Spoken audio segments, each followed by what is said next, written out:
Mustafa Barghouti is a leading Palestinian physician and politician who is an MP in the Palestinian Legislative Council. He's also head of the Palestinian National Initiative. That's a secular democratic socialist party.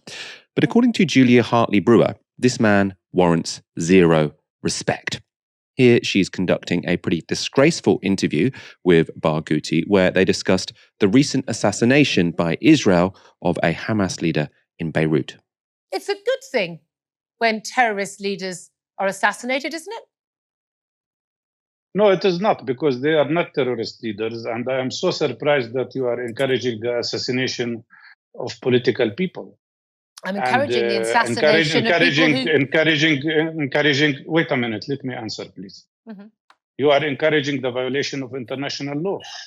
Not only Israel is assassinating a Palestinian leader and provoking a reaction for sure, but more than that, they are doing that on the land of another country, in Lebanon, insulting the Lebanese government, the Lebanese security structure, mm-hmm.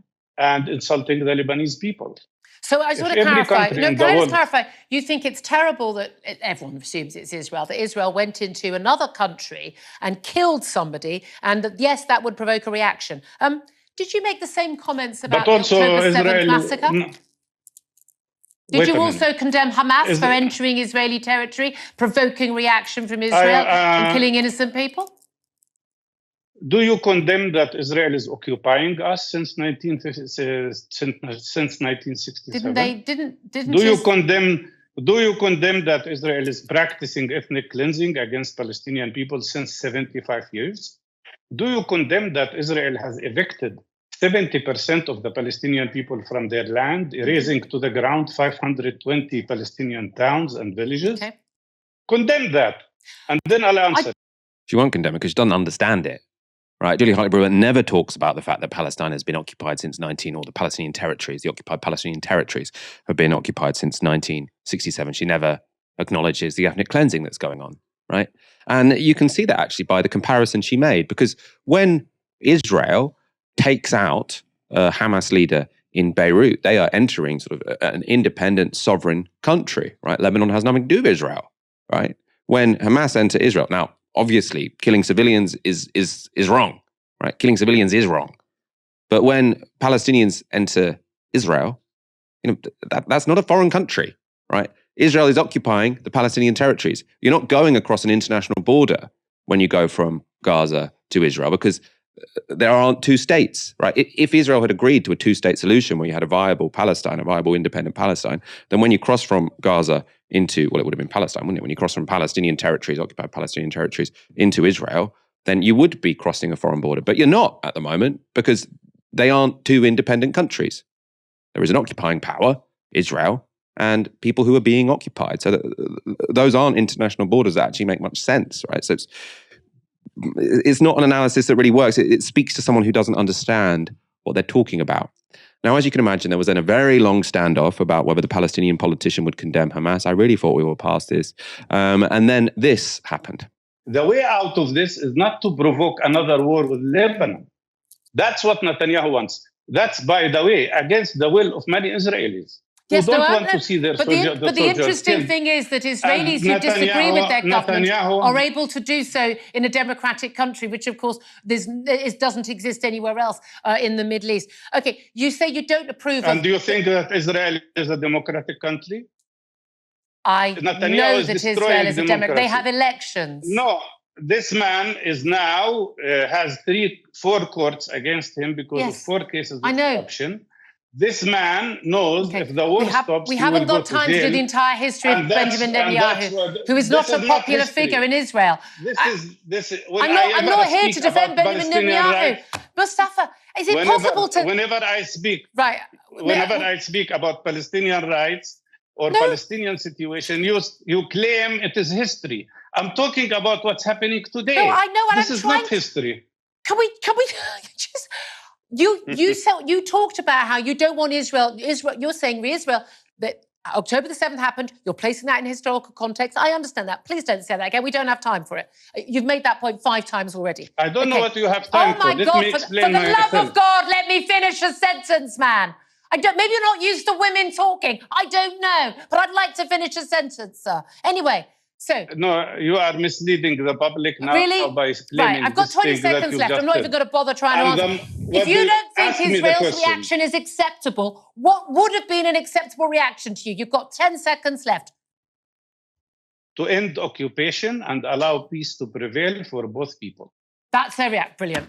Yeah. Sorry to have, been a woman speaking to you, but there you are. Sorry to have been a woman speaking to you. Right, that was very unprofessional, whatever she had sort of said. But the implication that he is upset, that he's not respecting her as a host because she is a woman, I mean, it can't be anything other than racist, right? That cannot be anything other than racist. He did not say anything remotely misogynistic or sexist. He didn't in no way imply that he was disrespecting Julia Hartley Brewer as a woman.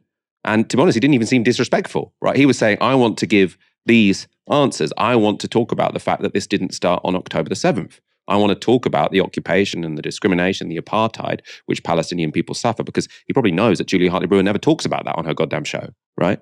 So he is trying to put forward his view. This is a respectable, respected, actually, significant politician in Palestine.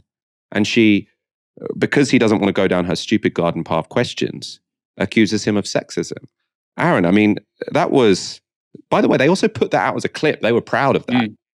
Right? Talk TV put that out as a clip. So they thought speaking like that to a prominent Palestinian politician was something to be celebrated. Well, that's why these people like Julia Hartley Brewer or that Mike gentleman who thinks you can grow concrete, that's why they'll never get the numbers that somebody like Piers Morgan will get, because as belligerent and as annoying as he can be, he will also sometimes listen to points of view which he doesn't agree with, made by other people. Not all the time, but sometimes. And it makes for good TV, and it helps you build a big audience. Surprise, surprise. On some of the substantial points though, Michael, it seems to me that she's tacitly saying that extrajudicial killings are fine. She seems to be saying that. I mean, I don't know. The way it's phrased, she was asking maybe a rhetorical question. She didn't appear to like his answer.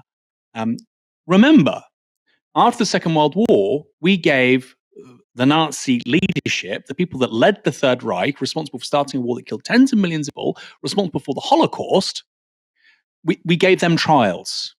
They had the right to a trial.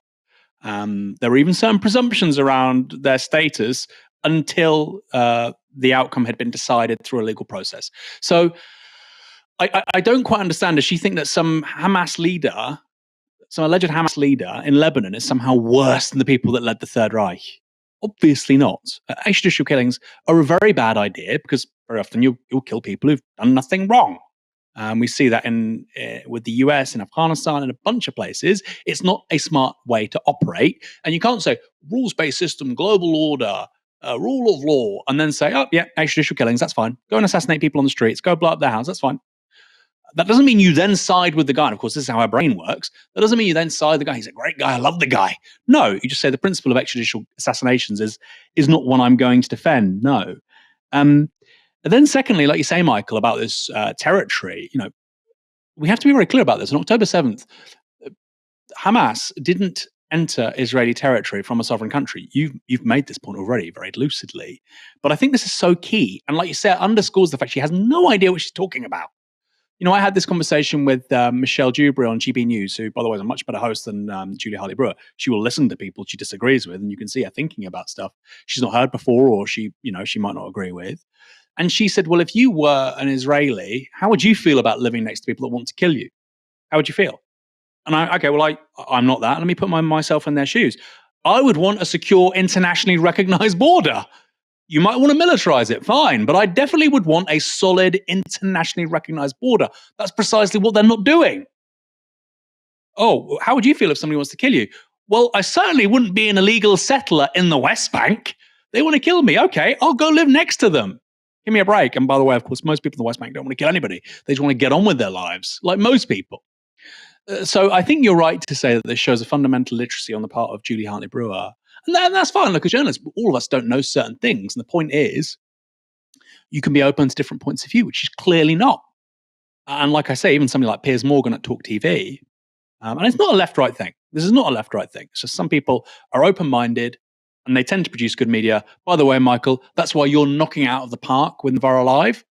That's why Novara Live, with very few resources on YouTube, I think we have like 80,000 fewer subscribers than Talk TV, which is backed by a billionaire.